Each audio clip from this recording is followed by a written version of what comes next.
I want to tell you a little bit about my background so that you understand the context for which I'm talking about here. So I've had a number of marketing and advertising leadership roles, and I've been a communication consultant in other times as well too.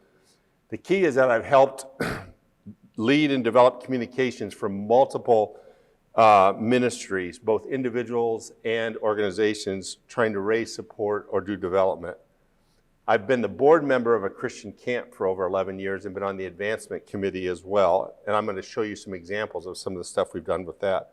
I've been on the advisory board of my alma mater, Indiana State, for a number of years. And some of you may not know Indiana State, but you know Larry Bird, and that's how most people know Indiana State.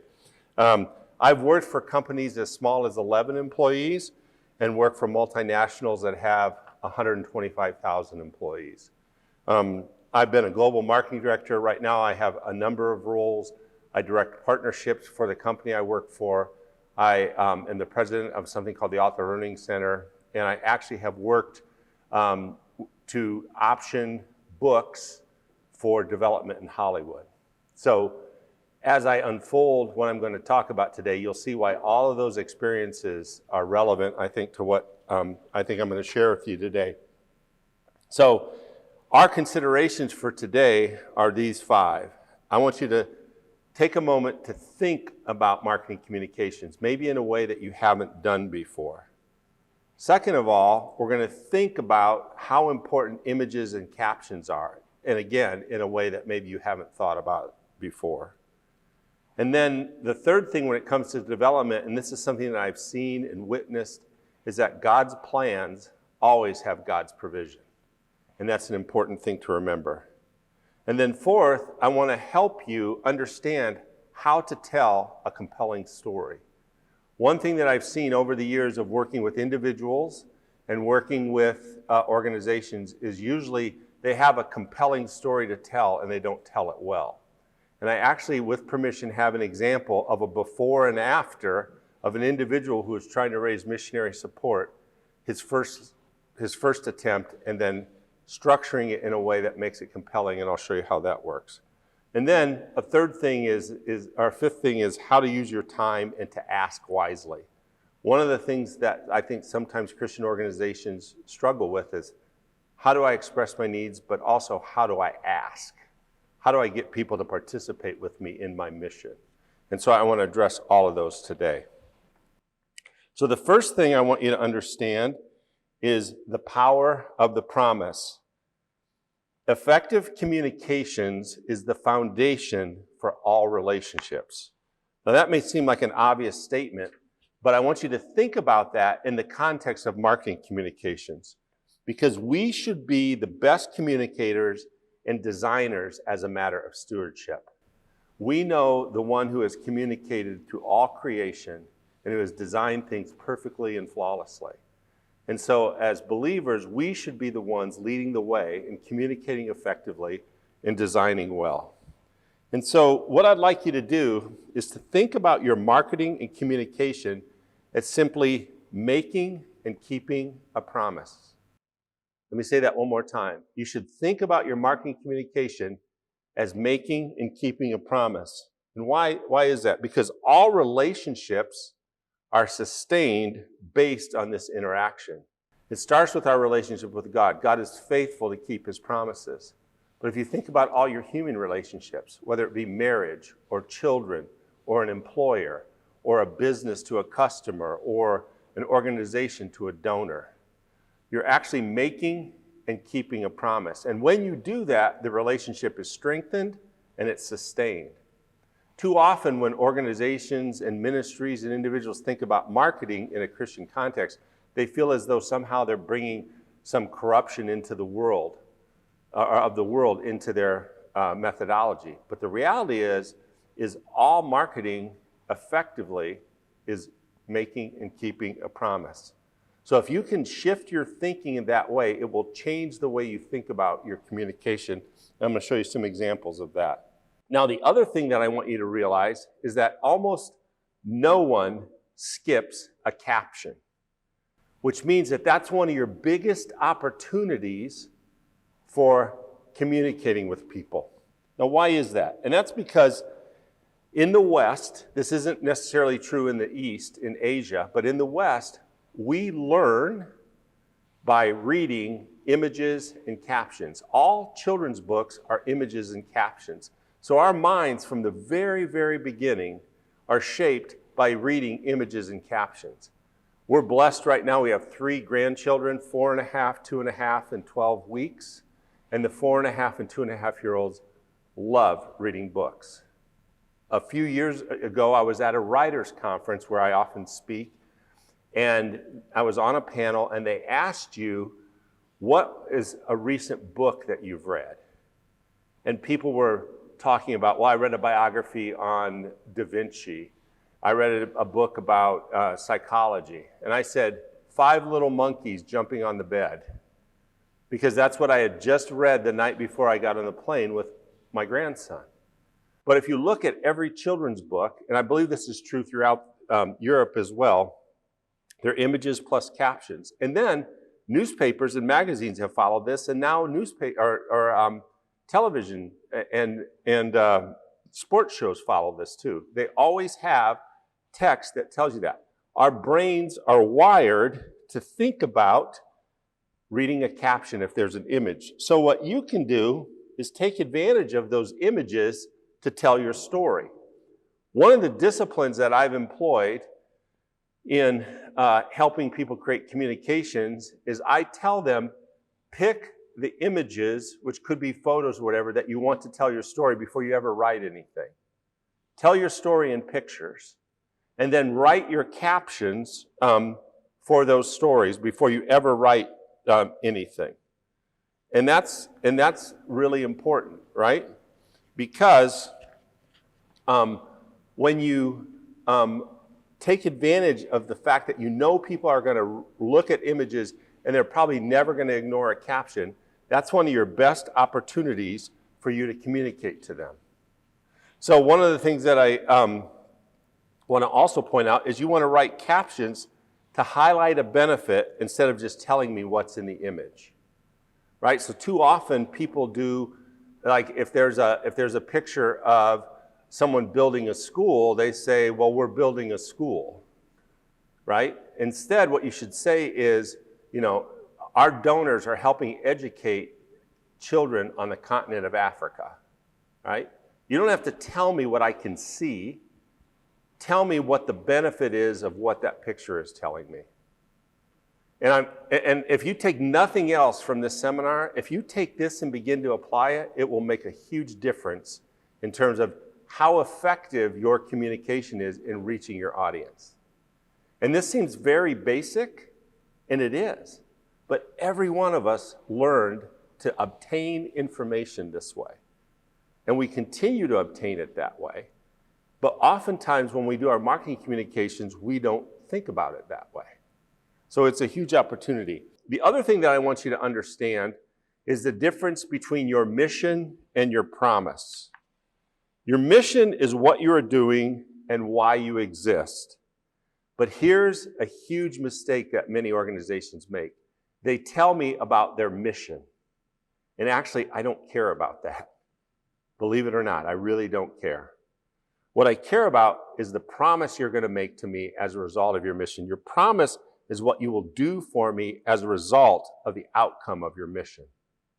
Let me say that one more time. The promise is what you will do for me as an outcome of your mission. Because that's how relationships are built, making and keeping promises. And again, in a moment, I'm going to pass out a lot of material so you can see examples of how these principles get applied. But this is very, very important. And as I actually did a year-round mentoring group around marketing communications, and one of the things that I asked everyone to do is take and look at your current information and ask, am I talking about my mission or am I making a promise? There were 6 people in that group. Guess how many of them actually had communication that was talking about a promise and not their mission? 0. None of them, right? Because it's the natural thing to do is to talk about myself and have everyone be impressed with what I do. But the reality is what I want to know is what outcome and what impact are you going to have in my life as a result of that? As a donor, as a person that's being impacted by the ministry. So what it does is it causes you to shift your thinking, as I call it, getting on the other side of the table and communicating from the perspective of what the other person needs to hear to understand why it's important that you do what you do, why it's important that you accomplish what you want to accomplish. So that's another important principle to think about, is that marketing communications is making and keeping a promise, but communicating it is about communicating the promise, not about communicating your mission. The third thing is that God's plans always have God's provision. I have seen this played out in so many different cases, both in large amounts of money, small amounts of money. And one of the things that sometimes organizations get concerned about is when they start talking about raising money or doing a development campaign. But what I want to show you today is God's already put a blueprint for how a development campaign should work in the scripture. So I don't know if you have a Bible, and we're not going to read the whole text, but it's in Exodus 35 and 36. Exodus 35 and 36. And I'm just going to read some portions of this. If you have it, if you have a Bible or you have one on your phone, you can follow along with me. Sorry, my pages are sticking together a little bit. So this is the text where Moses is going to talk to the people of Israel about building the tabernacle. So it starts in, I'm going to just start reading in verse 4, 35:4. Moses spoke to all of the congregation of the sons of Israel, saying, "This is the thing which the Lord has commanded, saying, take from among you a contribution to the Lord. Whoever is of a willing heart, let him bring it as the Lord's contribution, gold, silver, and bronze, and blue, and purple, and scarlet material, fine linen, goat's hair, ram skins, dyed red, and porpoise skins, and acacia wood, and oil for lighting, and spices for the anointing oil, and for the fragrant incense, and onyx stones, and setting stones for the ephod, and for the breastplate."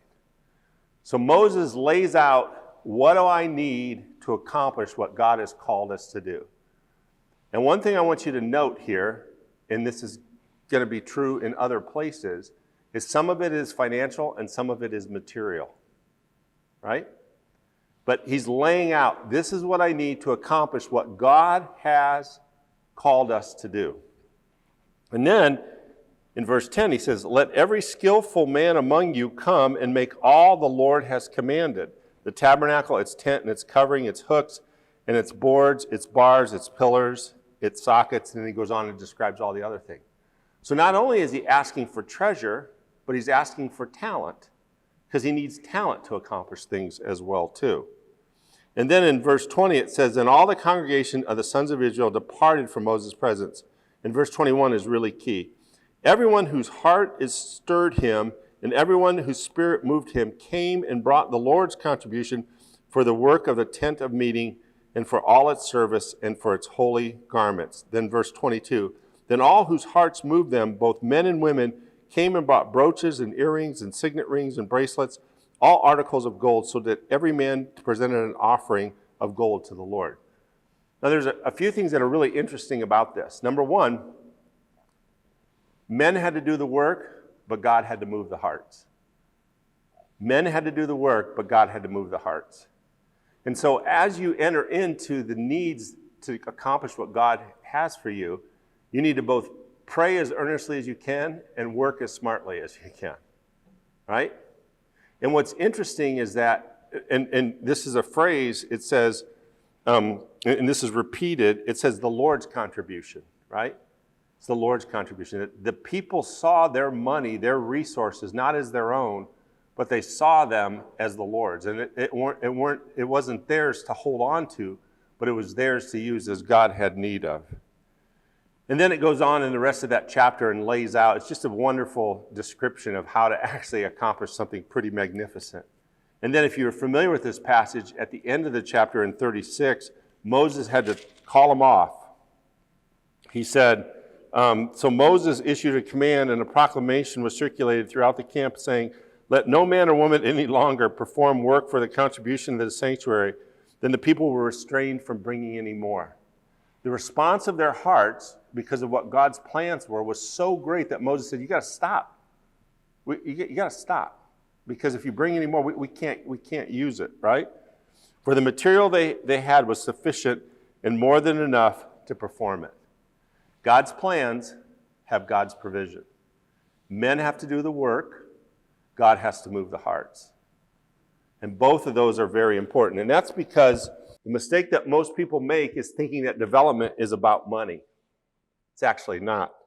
It's about communicating a vision that stirs hearts and agrees with God's plan for ministry. That's why so many organizations are uncomfortable about it. But it has nothing to do with money. Moses proved that right here. It has everything to do with being in agreement with what God has. And usually God's plans are way bigger than things than we can ever dream of. Because we don't completely fully understand what he can do to move the hearts of men and women to accomplish his purposes.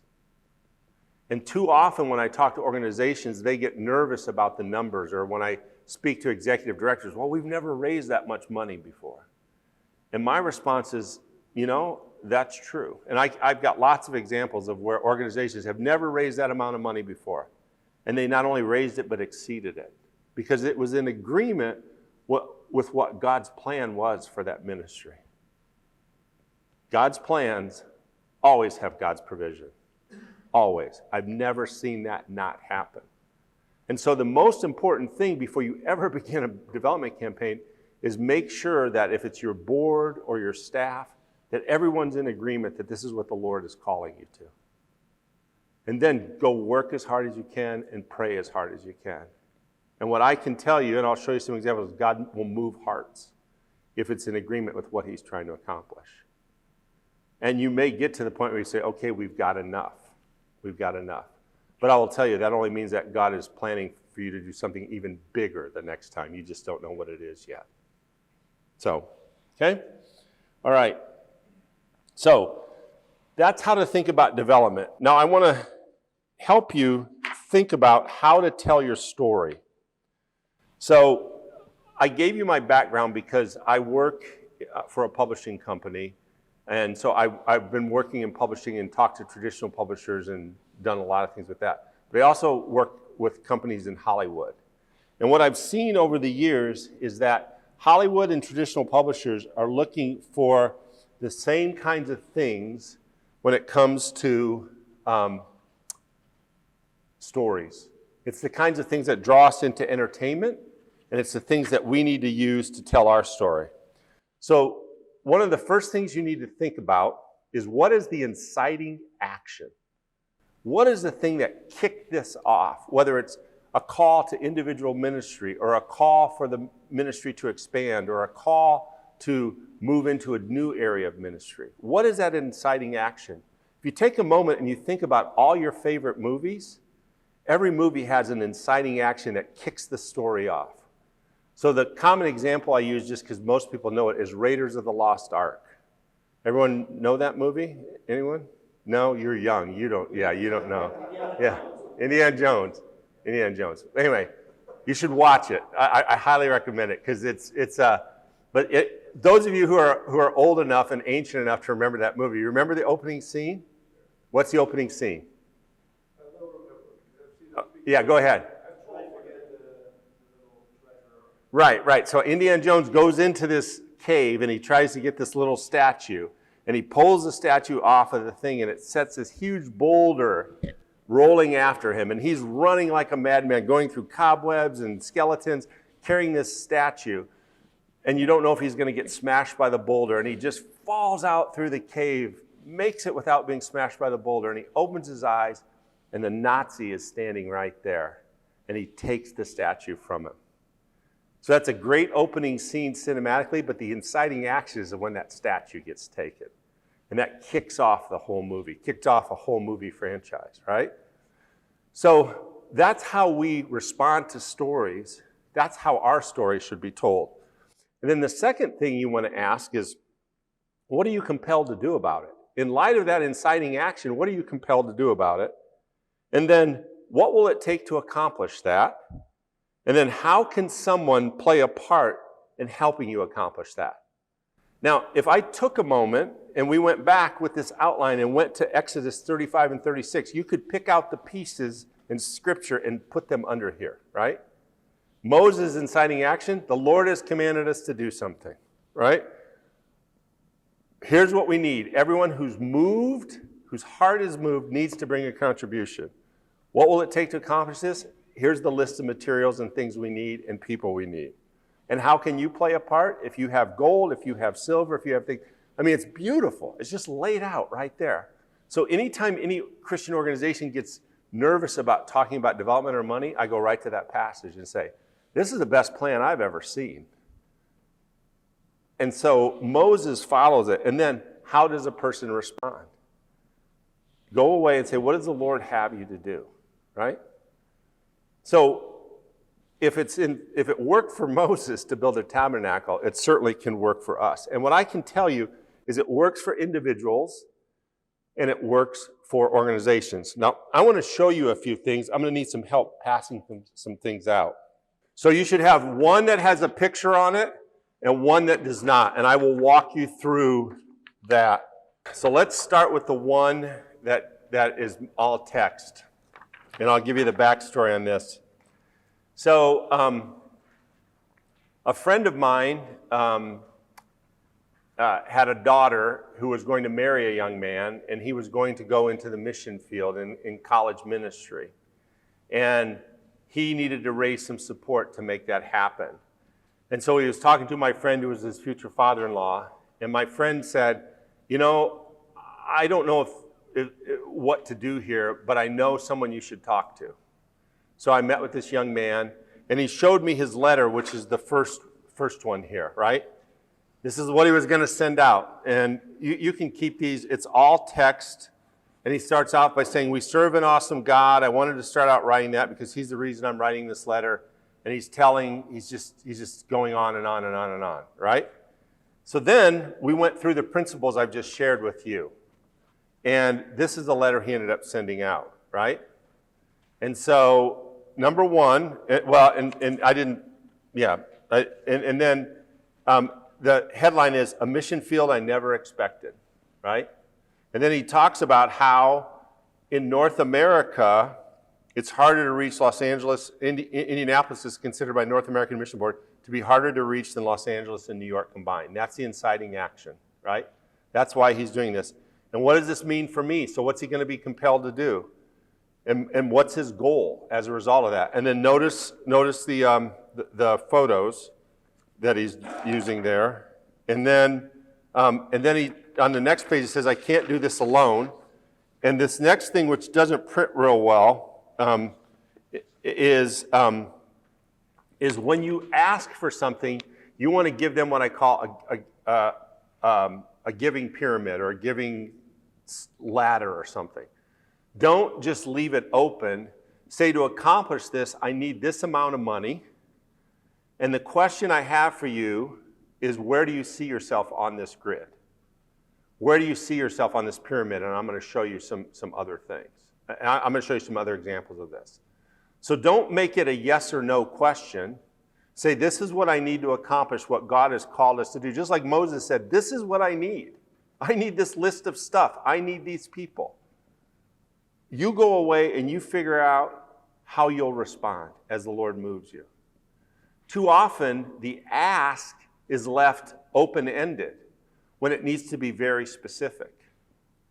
And so now you ask the question, and you can't really see this, but I need this many people at this level. I mean this many people at this level. And it doesn't really matter whether you make the grid or not. What matters is now people are going to consider where they might fit in this, if the Lord has moved them, right? And then how can you be part of reaching Indy? And then the other ones don't show up real well, but you can see there's a caption. He has captions under the photos. Indianapolis is a big challenge, but together we can really make a difference, right? So all the photos have captions in it. Now, if you got this in the mail, which one would you be more likely to read, right? And which would you be more likely to get the story, right? You know what he's about. You know what it's going to take. You know how you're going to need to respond. And then it's a very, very simple call to action. You always need to leave a call to action, right? Here's what you need, here's what you need to do if you want to learn more or to give, right? So this is a real simple example. The message didn't change. The mission didn't change. The communication changed dramatically from this to this. Once you get it, I'm going to start with the brown document. So I'm going to give you some context for this. I told you that I've been on the board of a camp. It's a camp in northern Wisconsin called Fort Wilderness. Greg Pritchard, if you know him, who's the president of ELF and Focal, he and his family have gone to Fort Wilderness. He knows it well. Back in 2008, 2009, during arguably one of the worst recessions in the U.S. in a long time, the Lord put on the heart of the board that we needed to do a capital campaign, right? So after much prayer and consideration, we decided we needed to move forward. And the reason why is the inciting action in this first brochure. This is when they first began to apply the principles. We felt like we needed to give a little background because they hadn't done anything like this in a long time. So if you look, there's a picture. Tom Robertson's the director, but this is really important. Good stewardship, zero debt holding us back. We stretch every dollar, doubling the value of many gifts by price shopping and using volunteers. So what we're trying to establish there is, you know what, we're good stewards. We're going to raise money in a difficult time, but we're good stewards. And then the next chapter, right? And here's the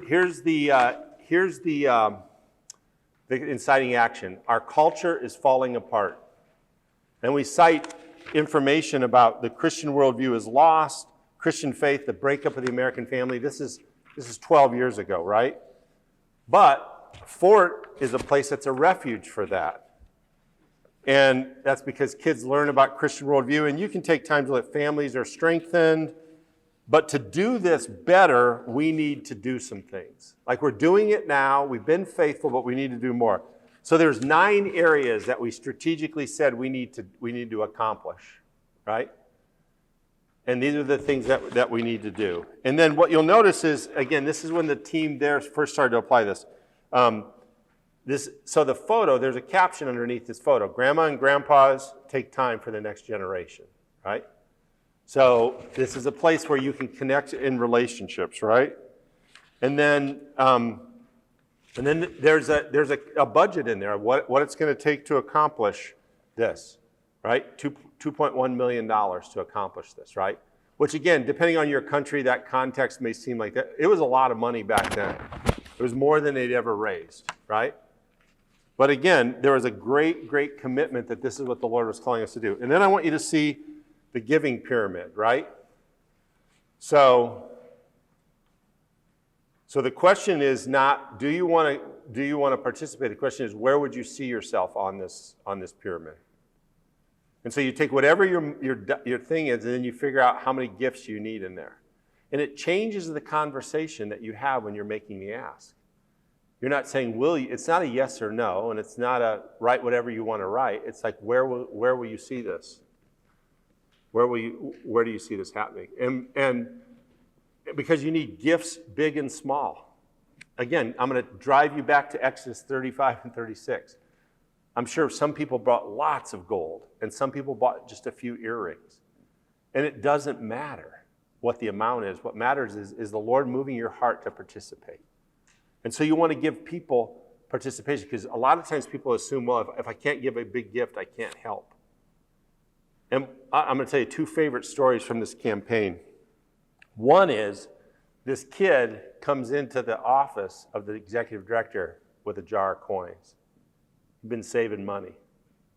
He'd been saving his allowance, and he wanted to give it. It's like $5. Another family had committed $5,000, and they saw how faithful Fort was using the money, and they had come into some money from the sale of a business, so they sat in the office and wrote a $50,000 check. Doesn't matter if it was $50 or if it was $5. What matters is God had moved the hearts of that little boy and moved the hearts of that family. They just had different means that they could respond with. I think in both cases they were being obedient. And that's what you want people to do, right? You want people to be obedient to God moving their hearts. That's why development or raising funds and any of those things are not anything to be afraid of or to be hesitant at if you're accomplishing what God has called you to do. Now, let me tell you how this increased my faith. Do you know how much money was raised in this campaign? The goal was 2.1. Guess how much was raised? 2.4. It was a Moses moment. Stop. We got what we need. So then we put that money aside, earmarked it, and what we didn't know is the Lord was going to give us some opportunities down the road strategically to buy some land around camp. He knew what that money was needed for. We just didn't know at the time. That's why I can stand here and confidently say these things work. God's plans always have God's provisions. Now, a couple other things I just want to share with you. So the other thing about this is you want to update the story. This is another thing that don't start on a capital campaign if you're not committed to giving people updates. Because people want to know that you're a good steward with what they've done. So this green sheet, and we're not going to spend a lot of time, it just tells where are we on the process, right? So it says, here's what we've done so far. So it shows progress. There's captions, right? The captions are in the photos. They're very hard to read. Not a good idea.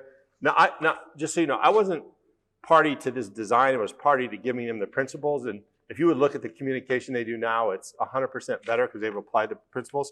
But this is many have stepped up, right? So here we are. We've made progress, right? This is what got the one person who gave 5 to give 50. Because they're like, this is great. And then it shows what are the next steps and would you help the next generation, right? So give them a progress report. Show them that you're using the money faithfully. And then the last thing is this one. And let me tell you how we got to the, so this is the 95% is done, right? So this is over the period of a few years, but 95% is done, right?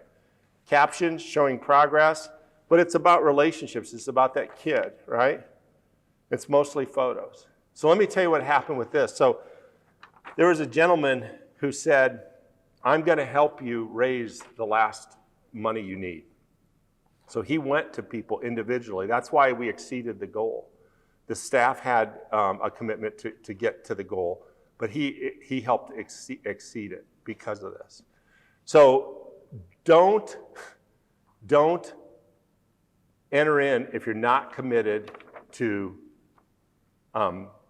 giving people updates and giving people things like that. The other thing you want to do is you want to thank people often in person, writing in on calls.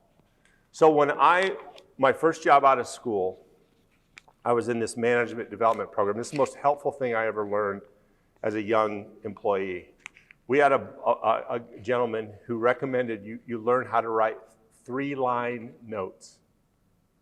He said, write 3-line notes. Because a lot of times people think I got to write this big, long letter. So just put something in the mail, write 3 lines. And I've applied that discipline my whole life. In this day and age when everything's digital, someone gets a handwritten note from you, it's like gold. I mean, it really is, because no one gets mail anymore. And so you just have to say, thank you for your continuing faithfulness and supporting us. I want you to know that this is what we did. We so appreciate the relationship we have with you, and we're praying for you. Boom, put it in the mail. That would take you 3 minutes, if that, depending on how bad your penmanship is. Let them know what else needs to be done, and this works for individuals and organizations. I've helped a number of people raise support as individual missionaries, and figure out when you can write a thank you note, and write it. And sometimes you need to give a bigger update and, maybe do that twice a year or once a year. But those little notes in the middle, I can just tell you, they make a huge difference in people's lives. And so many organizations and individuals don't take advantage of it. It's 3 lines. It's 3 minutes. And it makes a huge impact in people's lives. And so many people just don't take advantage of it. Because they just, if I can't tell them everything, I shouldn't tell them anything. It's not what the point of that is.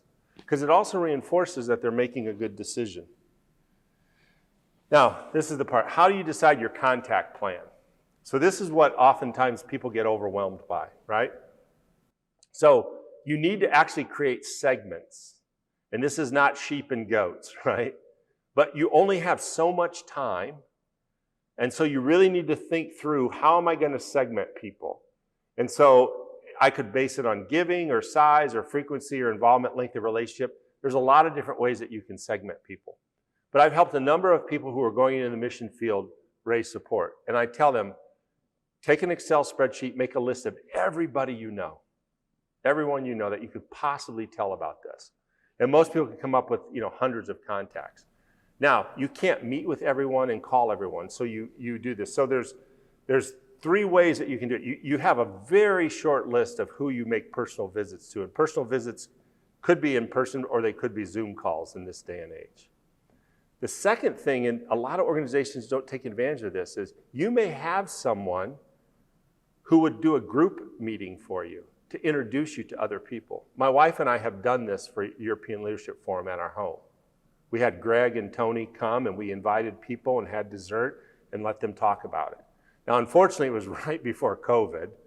So I think we would have got a lot of those people who were in our home that night that would have come. But then, it's 3 years later and it's hard for them to remember, right? Because they were all new, didn't know anything about European Leadership Forum. And then who can you communicate through written communication?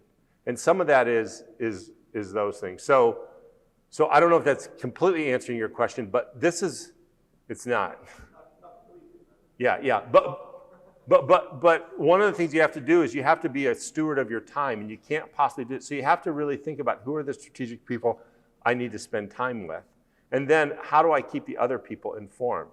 And so it could be a newsletter, it could be an email, it could be something. So, but then as people can, move into different categories. And then the other thing, if you're talking to them personally, don't just talk about you, ask about them, because they'll also tell you what's on their heart and what's important to them, right?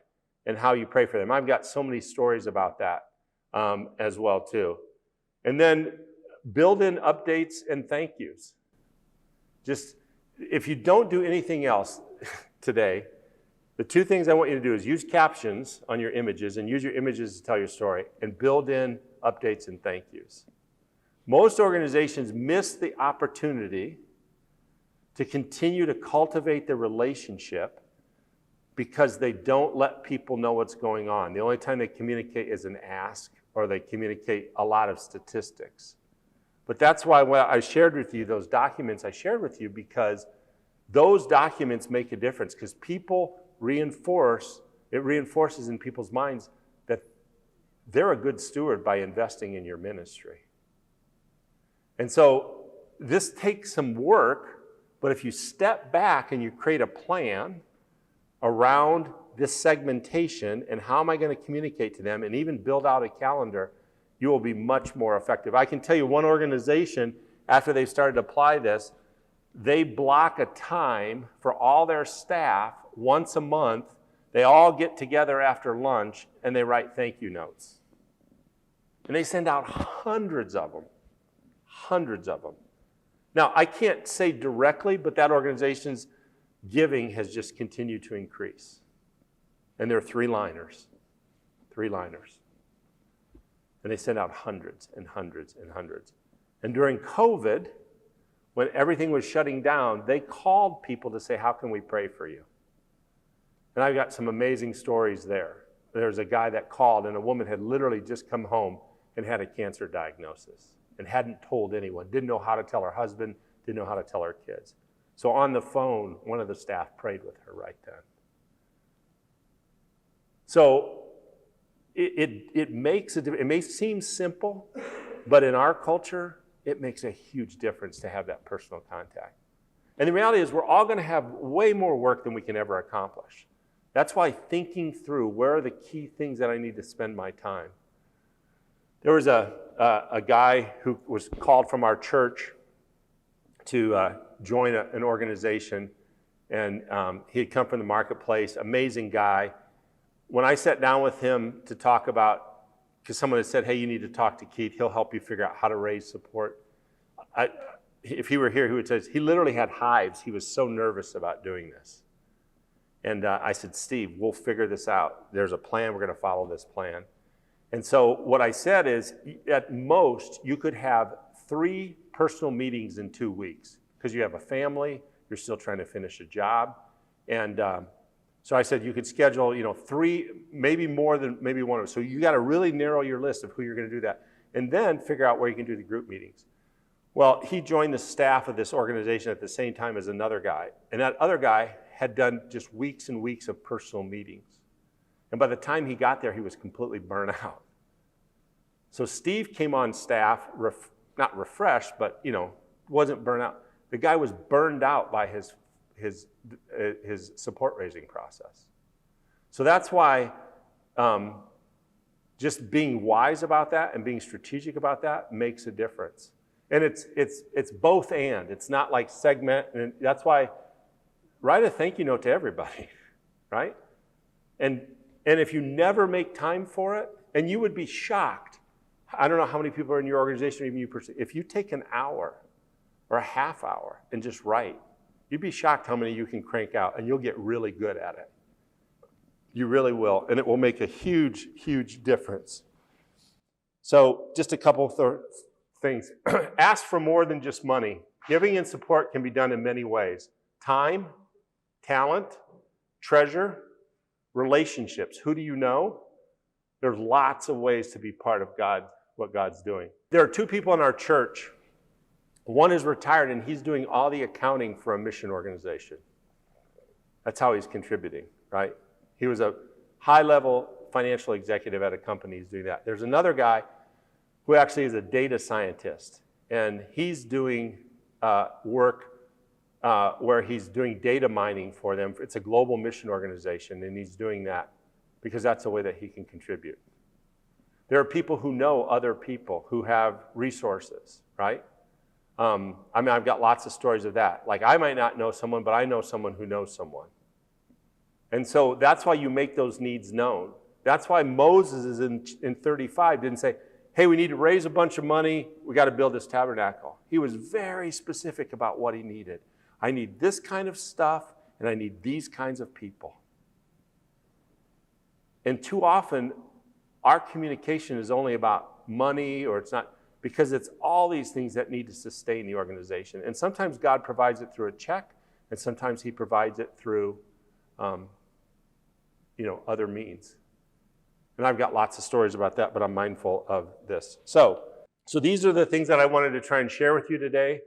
How to think about your marketing communications, the importance and power of images and captions, God's plans have God's provision, telling a compelling story, and using your time and asking wisely. Now, to be fair to y'all, I actually did a year-round mentoring on this whole topic. So I stretched it over a year. So when they asked me to do this in a seminar, I was like, how am I going to compress this in basically an hour? But hopefully I haven't overwhelmed you too much.